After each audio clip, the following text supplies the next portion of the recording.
কারো ব্যথা বেদনার পরে ফিরে আসনি তবু আপন ঘরে। দিনের আলো তুমি ছড়িয়ে দিতে চলে গেছো মদিনায় মক্কা ছেড়ে। হে রাসূল তোমাকে ভুলি আমি কেমন করে। হে রাসূল তোমাকে ভুলি আমি কেমন করে।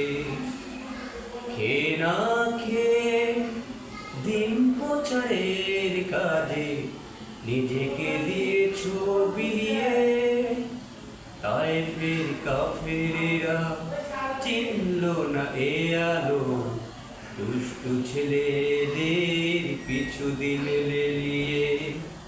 পাথরের আঘাতে ক্ষত বিক্ষত হয়ে পুরা শরীর দিয়ে রক্ত ঝরে। হে রাসূল তোমাকে ভুলি আমি কেমন